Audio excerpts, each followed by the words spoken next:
Evening, everyone. If you have your Bibles, can you open them up to 2 Samuel chapter 4, verse 4. 2 Samuel 4, verse 4.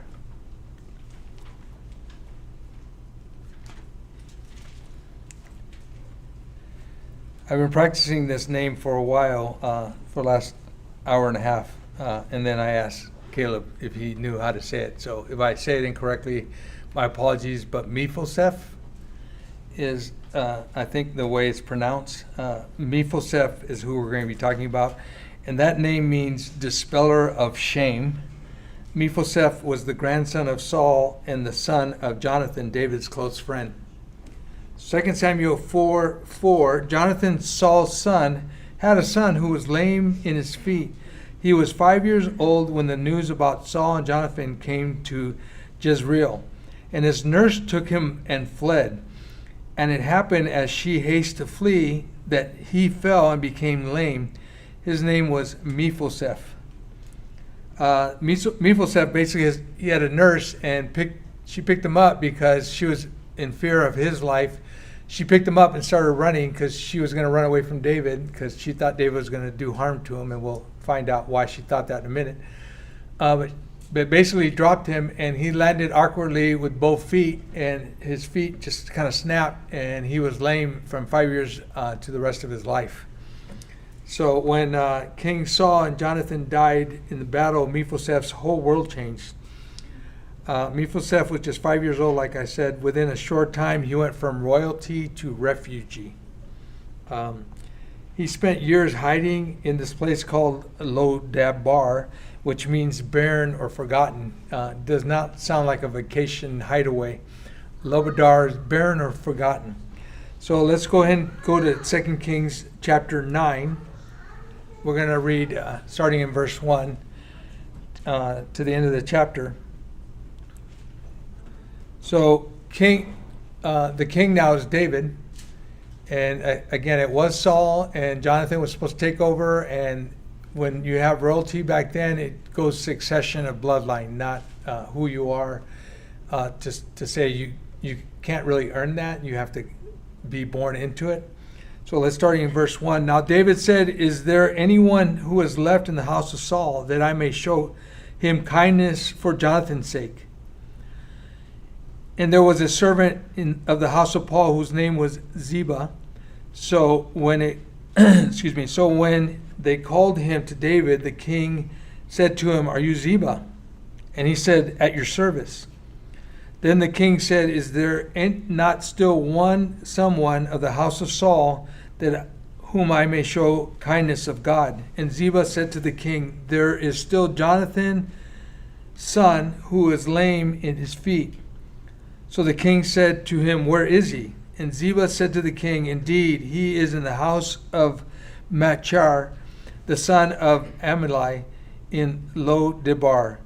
Then King David sent and brought him out of the house of Machar, and the son of Ammi, from Lodar. Now from when Mephibosheth, the son of Jonathan, the son of Saul, had come to David, he fell at his face and prostrated himself. Then David said, "Mephibosheth," and he answered, "Here is your servant." So David said to him, "Do not fear, I will surely show kindness for Jonathan's, your father's sake, and restore to you all the land of Saul your grandfather, and you shall eat bread at my table continually." Then he bowed himself and said, "What is your servant that he should look upon such a dead dog as I?" So basically, Mephibosheth had a lot of self-esteem issues. That's the way he kind of saw himself. So he's invited to the king's house, the king's table, and basically his attitude was, okay, this is it. This is where David takes my life. He was invited because David wanted to show him grace, and he thought he was going to get judgment. To the point where that saying just is so bad to look at yourself that way. I mean, what do you want from me, a dog like myself? He came expecting judgment, like I said. Back then, when somebody took over as king, they would kill anyone that would be caught, that would be thought of a legitimate chance to take over the throne. So the new king would wipe out the whole bloodline. To him, he probably felt forgotten by God. He felt that his life was basically over. His shame was unbearable. So let's go back to the chapter, starting verse 9. And the king called to Ziba, Saul's servant, and said to him, I have given your master's son all that belonged to Saul and to his house. You therefore and your sons and your servants shall work the land for him, and you shall bring in the harvest. Your master's son may have food to eat, but Mephibosheth, your master's son, shall eat bread at my table always. Now Ziba had 15 sons and 20 servants. Then Ziba said to the king, according to all that my lord the king has commanded his servant, so your servant do. So will your servant do. As for Mephibosheth, said to the king, you shall eat at my table like one of my king's son. Mephibosheth had a young son whose name was Micah, and all dwelt in the house of Ziba were servants of Mephibosheth. So Mephibosheth dwelt in Jerusalem, and he ate continually at the king's table. He was lame in both of his feet. Again, David didn't call him for judgment. David called him to eat at his table. And instead of wiping him out, David restored everything that belonged to him, and that was a lot. There was a lot of riches involved here. Saul had a lot of land. He had a lot of gold. He gave him back basically everything he had, including the land, honor, and permission to eat at his table whenever he wanted. Continuously, basically an invite for the rest of his life. Verse 13 struck me kind of weird. So Mephibosheth dwelt in Jerusalem. He ate continually at the king's table. This is the part that caught me kind of weird. And he was lame in both his feet. That was written in Samuel 4:4, so why say it again? God did not change Mephibosheth's condition. God changed Mephibosheth's position. So a lot of times I feel that I'm not in the right place in my mind. I have a lot of things going on, and God doesn't want to take away my condition. He wants to put me in the right position. So his condition, all he thought of himself was a lame man and living and hiding in a place that was called barren and forgotten. And when he gets the invite, instead of, oh great, I get to sit at the king's table, he's fearful for his life, and he's at a point where he calls himself a dog. So basically, when I read this, I started thinking of my family line. I have 2 cousins that guard Ontario prison. They're prison guards. I have 4 cousins that are in that prison.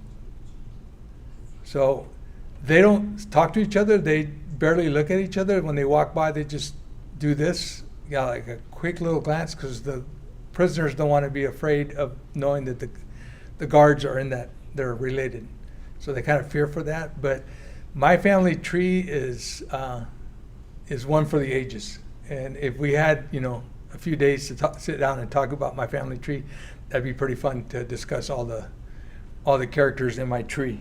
But it doesn't really matter. I grew up not reading the Bible until I was 18 years old. Doesn't really matter.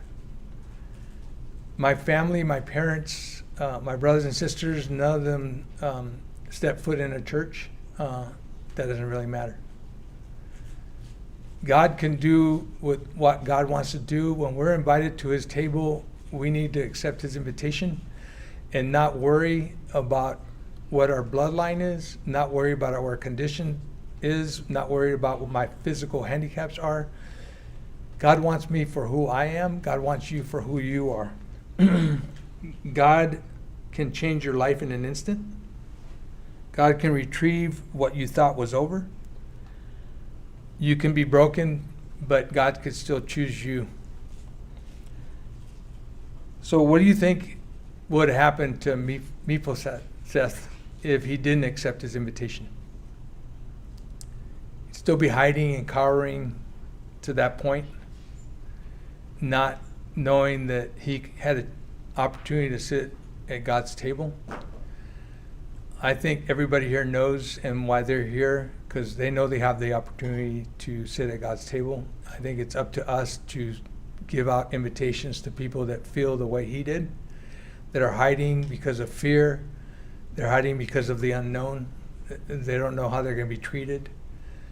I think a lot of times people don't want to step in to four walls like this because of what their circumstances are. And I think it's up to us to tell them, who cares about your circumstances? That was the past. God looks to what you can do in the future. Thank you. Good evening, everyone. It's not often that you get to give a sermon and the next week you get to talk about something. I love that part about Gary's talking about, seemingly insignificant people that are actually significant and have. It reminds me, only 90% of your influence, or you never see 90% of your influence, good and bad. And then Bill's thing tonight about Mephibosheth, I think it's Mephibosheth, I don't know. They'd laugh at us saying it, however we say it anyhow. I can see him sitting at the table with him and David. They go, let me tell you about your daddy when we were young and running out there and think about it. Mephibosheth, he's like 5 years old when he gets crippled up. He didn't know much about his dad. His dad is a warrior out there and gets killed on the battlefield. So anyhow, there's a couple of things in the lesson that I wanted to, I didn't want to, it wasn't really the right audience. I wanted to dig into this. I want to hear your thoughts on some things. So let's go back to Judges 13, 14, starting in 13 actually, with the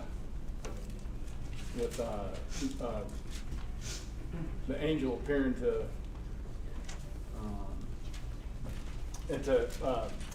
Samson's mother and father. It started in 13. Said, what I'd like to do, instead of doing some seemingly insignificant people that maybe I'd like to do some whenever I get selected to do this, to maybe go over some more of the difficult, some tougher things, not controversial, just some different things that maybe we could talk about. Because we tend to be the core, the Sunday night, Wednesday night crowd tend to be more core. We can get into some maybe meatier matters. I got at least two of the elders here. If they go, hey, Al, you need to hush and sit down. So then it's nice to have them there to be backstops and stuff. But it's not controversial, just some of the more deeper things that I find interesting. But in 13 it says, now the sons of Israel again did evil in the sight of the Lord. Back in the Judges, and this is prior to the kings, but after the conquering of the land. And we talked about that a little bit. It says they did did evil. This is a pattern. So that the Lord gave them into the hands of the Philistines 40 years. There was a certain man named Zorah of the family of the Danites, whose name was Manoah, and his wife was barren and bore no children. Then the angel of the Lord appeared to the woman and said to her, behold, if I didn't tell you where I was, in Judges 13, and this is the middle way through 3. Behold, now you are barren and have borne no children, but you shall conceive and give birth to a son. Now therefore be careful not to drink wine or strong drink, nor eat any unclean thing. For behold, you shall conceive and give birth to a son, and no razor shall come upon his head. For the boy shall be as Nazarite to God from the womb, and he shall begin to deliver Israel from the hands of the Philistines. Then the woman came and told her husband, saying, the man of God came to me, and his appearance was like the appearance of the angel of God, very awesome. And I did not ask him where he came from, nor did he tell me his name. But he said to me, behold, you shall conceive and give birth to a son, and now you shall not drink wine or strong drink, nor eat anything unclean, for the boy shall be a Nazarite to God from the womb to the day of his death. Then Manoah entreated the Lord, and said, O Lord, please let the man of God whom you have sent come to us again, that he may teach us what to do for the boy who is to be born. God listened to the voice of Manoah, and the angel of God came again to the woman as she was sitting in the field. But Manoah, her husband, was not with her. So the woman ran quickly and told her husband, behold, the man who came the other day has appeared to me. Then Manoah arose and followed his wife, and when he came to the man, he said to him, are you the man who spoke to the woman? And he said, I am. And Manoah said, now when your words come to pass, what shall be the boy's mode of life and his vocation? So the angel of the Lord said to Manoah, let the woman pay attention to all that I said. She should not eat anything that comes from the vine, nor drink wine or strong drink, nor eat anything unclean, any unclean thing. Let her observe all that I commanded. Then Manoah said to the angel of the Lord, please let us detain you so that we may prepare a young goat for you. And the angel of the Lord said to Manoah, though you detain me, I will not eat your food. But if you prepare a burnt offering, then offer it to the Lord. For Manoah did not know that he was the angel of the Lord. And you see that capital L-O-R-D, angel of Yahweh. Manoah said to the angel of the Lord, what is your name, so that when your words come to pass, we may honor you? But the angel of the Lord said to him, why do you ask my name, seeing it is wonderful or incomprehensible? So Manoah took the young goat with the grain offering and offered it on the rock of to the Lord. And he, the angel, performed wonders while Manoah and his wife looked on. For it came about when the flame went up from the altar toward heaven, that the angel of the Lord ascended in the flame of the altar. When Manoah and his wife saw this, they fell on their faces to the ground. Now the angel of the Lord did not appear to Manoah or his wife again. Then Manoah knew that he was the angel of the Lord. So Manoah said to his wife, we shall surely die, for we have seen God. But his wife said to him, if the Lord had desired to kill us, he would not have accepted a burnt offering and grain offering for our hands, nor would he have shown us all these things, nor would he have let us hear things like this. And then Samson's born. Why? Did anything strike you as odd, any of that? Did it remind you of anything else? Any other times the angel appeared to women? John the Baptist's mom? Jesus' mom? All of that? So that's not uncommon. What else? Something's got to strike you. We got 25 minutes. No. All right, then you're going to get questioned. Why is Manoah thinking he's going to die? Because he thought he had seen God. Because he thought he'd seen God. So what's the big deal about seeing God? No man's seen God. Beautiful. Ah, Beautiful. Where's that? Let's go back to Exodus. I got my notes somewhere here. There we go. Exodus 33 and 20. This to me is one of the precious. This one of those precious time. I would say precious moments, but tender moments. This is beautiful. Starting in 17 there. Let's see. The setting, we're up on, I think it's Mount Sinai, Mount Horeb, Mount Sinai. They're not the two the same, are they? I didn't look it up. But Mount Sinai, we're up there, we're getting the law. Moses is described as a friend of God. And that 40 days he's up there, they have a conversation. There's probably a lot of conversation going on, not just the law. And Moses, this is beautiful. So this is where we get this idea, no man has seen God.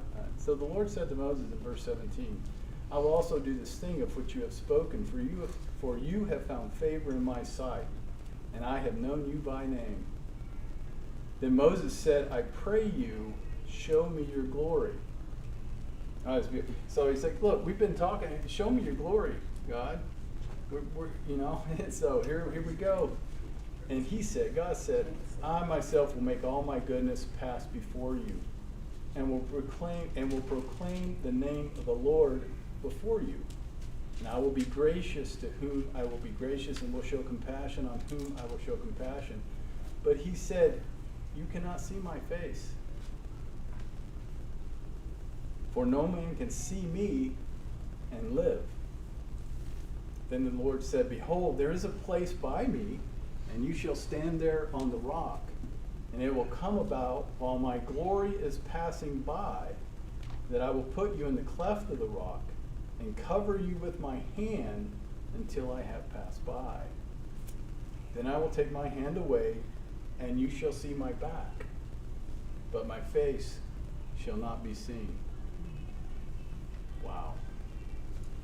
What is the common thing that we see when that, like with the angel of the Lord? Anytime something happens, what does the individual, the Mount of Transfiguration, at different times, what is the typical response for the individual when that happens. What Manoah and his wife did, they fell on the ground, they hid their face. It's terrifying, scared to death.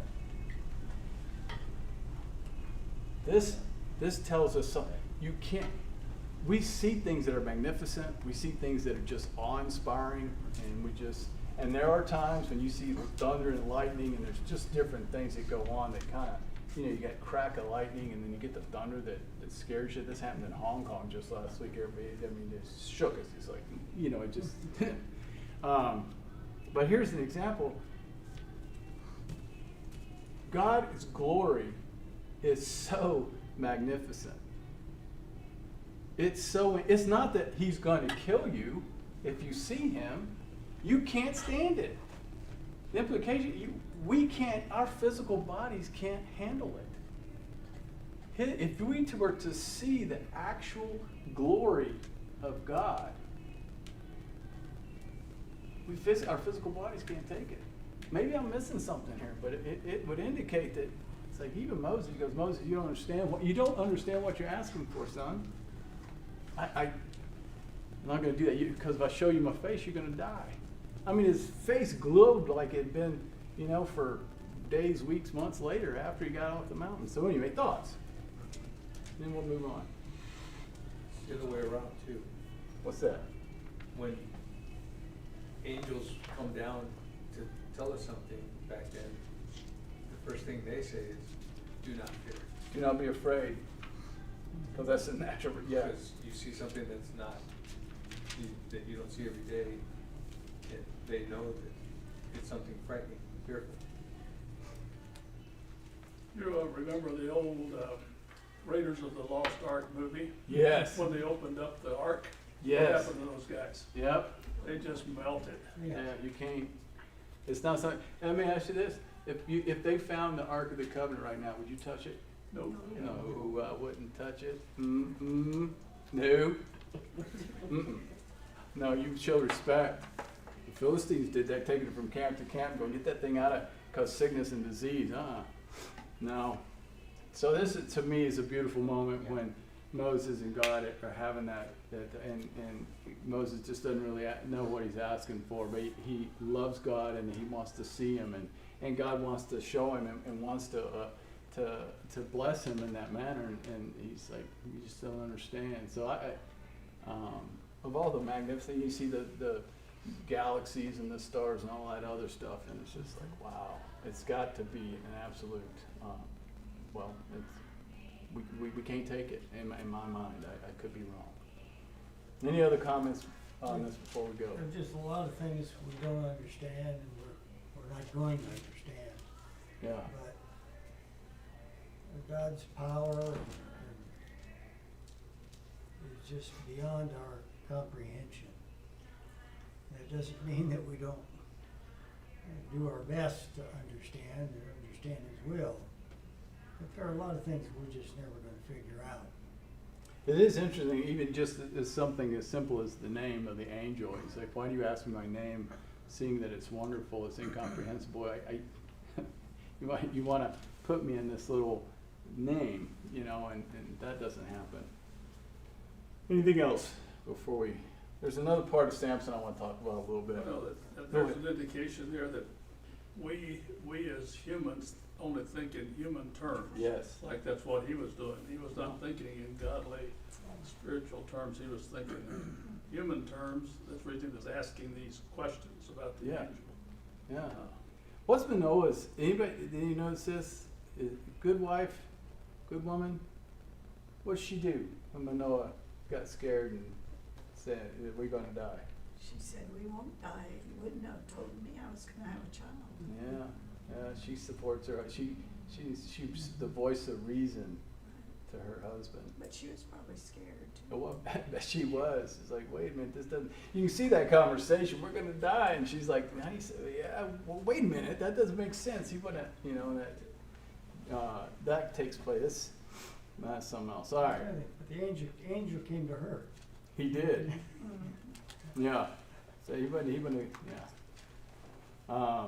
Anything else?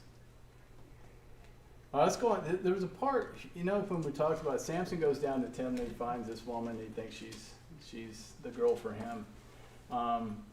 It doesn't go well. They have the riddle. He, kills those 30 guys and gives the clothes to them. He goes down there, and as a result of what happens, they end up coming back, and Samson's wife, he goes home. Remember, he goes home and he's upset, and rightly so. He's been betrayed. The wedding didn't go as well as he thought. And one of the things that, before I forget, all of Samson, we don't ever see. We see the mother and father being faithful, loyal, respectful of God. If my memory's right, we don't ever see Samson turning to God. We do see the Spirit of the Lord coming upon him mightily, and we do see God doing things to accomplish his will despite.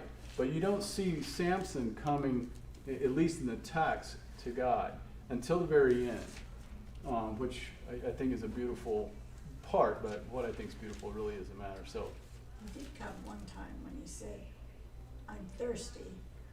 he does, you're right, he does. When he gets done with battle, when he slays 1,000 with the jawbone of the donkey, he does. And we mentioned that, the tone that he's like, well, you gave me this victory only to... The tone, and maybe I'm just reading more into it, but it just almost seems like he's got a little bit of resentment, a little bit of anger, if you will. I don't know that he embraces this whole idea of this Nazirite vow. I mean, it'd be aggravating just to tend to the hair. Gary? I think from all the different things that he did along the way, it's just a big display of disrespect. It does seem, Until the very end, like you said. until the very end, until he's humbled to the part to where he really gets it. Well, maybe that was the whole reason, to get to the end. Yeah, maybe so. These are real people. We're going to see Samson in heaven. And there's some things about that you really don't want. I don't want you knowing all the ugliness about me. And then here he is. He goes down there after he slays those 1,000. He goes down to, before I jump ahead. Let's see, his anger burned. He burns their crops. Now, when he burns their crops, this is in 15, after when they killed his wife and given his wife to the companion, and anyway, they die. He burns their crops, and it was the harvest. So you put them in a famine. You put the hurt on them. I mean, that no wonder they're angry. When he had set fire to the torches, see 6, verse 6 of 15. Then the Philistines said, who did this? And they said, Samson, the son-in-law of the Timnite, because he took his wife and gave her to his companion. So the Philistines came up and burned her and her father. I didn't want the kids to hear this. It's like, what? I mean, these are the kind of people you're dealing with.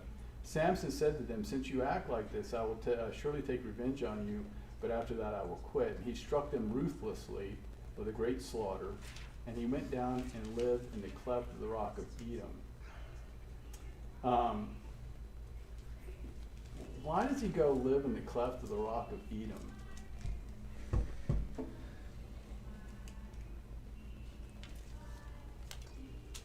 Fear, Fear could be part of it.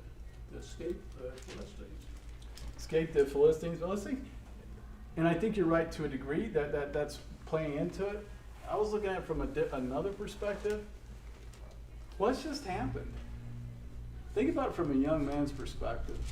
You go down there, you think you're going to get married, you get betrayed, you end up going back down there, you burn their crops, there's lots of violence. In the end, your wife has been given to your best man, if you will. Her and her father have been torched. They're dead. What does a man in distress do?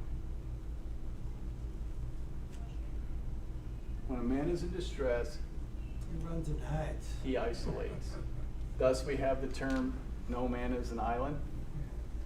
So a man in distress will isolate.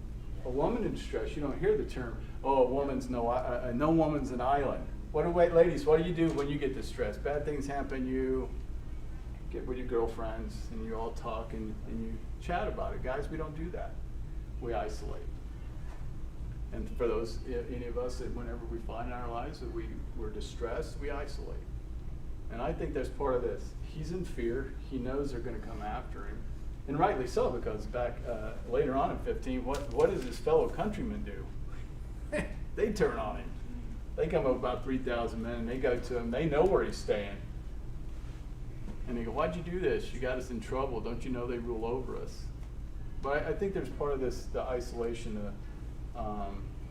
not necessarily the kind that Jonah did, as in running away from God, but I don't know, your wife, father-in-law, there's a lot of death and destruction. That's a good idea. Why don't you go run off and just go heal up in a cave somewhere? I don't know. Thoughts? Well, you know, the Philistines were ruling over Israel at this time. Yeah. I don't understand why he would go and pick a woman from the enemy. And that's interesting when it says they ruled over him. They were the predominant, if you will. It wasn't like the Roman Empire. But so they're living amongst one another. There's tribalism. There's the power play. There's all that stuff that's going on. Because when he goes back to Gaza, towards the end there, he ends up. That's the Philistines' headquarters, if you will, and he gets with another woman. That's where he meets Delilah. Which was in the first one. Yeah, yeah. So, yeah, it's a horrible story. I think it's a tragedy. There's a lot of sadness to this. It didn't necessarily have to be that way. And we know towards the end there, he does. He turns to God. I think he gets it at that point. His guys are gouged out. He's been reduced from a mighty warrior to basically a threshing ox. And now you're being called by the heads of the Philistine, those people in power, political power, and to be the court jester, if you will. Anyway, I got that off my chest. I feel much better about this whole thing with Samson now. Anybody got anything else they want to add or? The last verse of chapter 15, and he judged Israel 20 years in the days of the Philistines. Mm-hmm. Wow. Yeah. We got this story, and all of a sudden 20 years goes by and we get no details. Yeah. But he must have done God's work Yes. during those 20 years. Yeah, and that is a hard thing to determine. When we're talking about, we've got a time continuum here. We don't really know. We basically get 20, 30, 40 years of time sandwiched into basically 4 chapters. What else? Well, maybe the whole thing that God wanted us to know about this story was that after all of this, he did in fact turn to him. Mm-hmm. And even though it cost him his life personally, he succeeded Yeah. in doing what God wanted done. Right. But the destruction of the leaders, etc., of the Philistines. He killed more in death than he Yeah, had. in that moment, and it says somewhere around 3,000 were in. This must have been a huge structure. That's something So it else. looks like this whole story maybe was there just to get us to the last Bit there. 7 or 8 verses? Yeah. Because it repeats that later on that he judged him, was Israel judged for 20 years. Yeah. Where do we find out that the secret is the hair?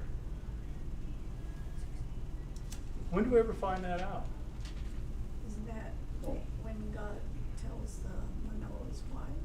Well, that's just part of the Nazarite vow. There's no wine. There's no strong drink. There's no, the part of that. When do we? Well, the only thing that comes to mind is it's not said until he tells her that Yeah.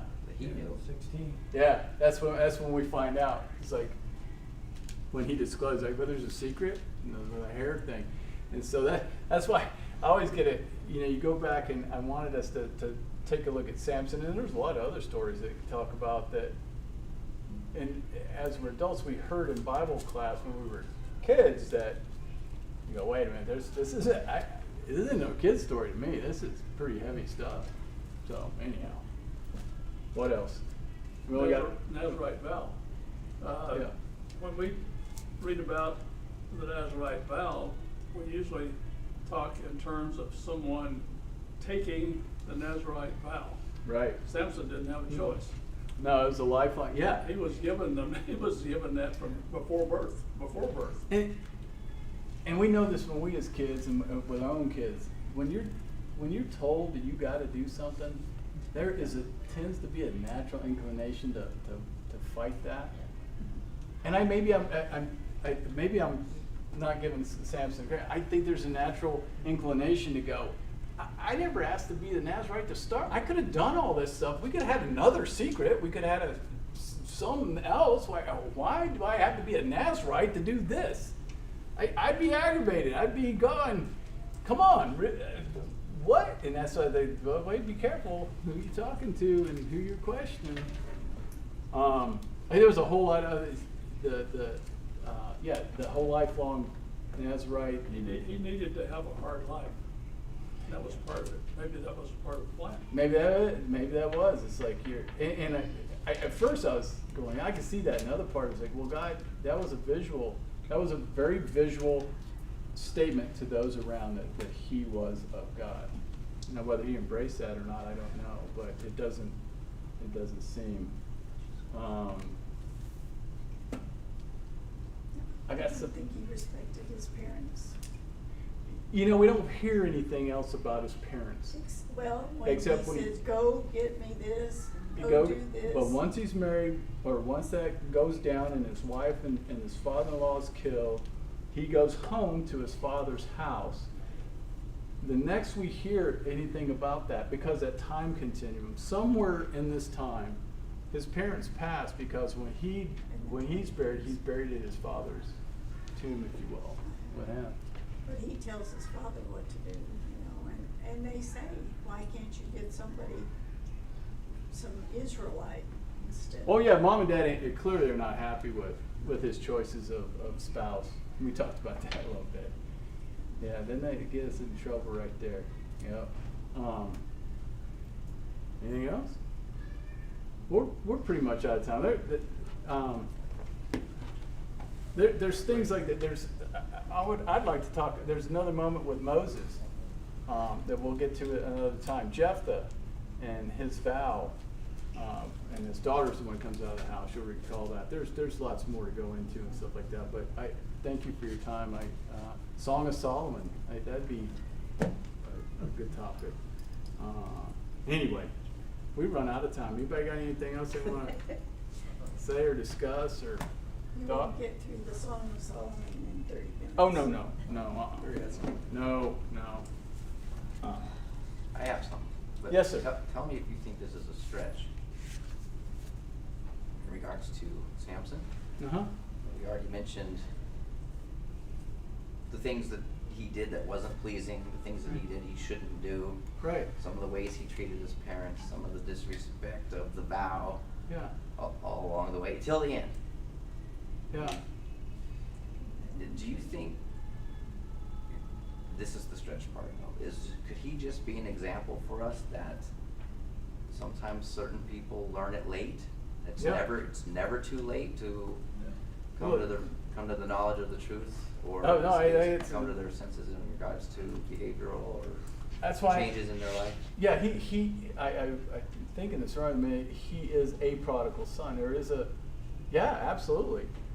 That we all have our natural inclinations. We know it from our children. Our children say it pretty clearly.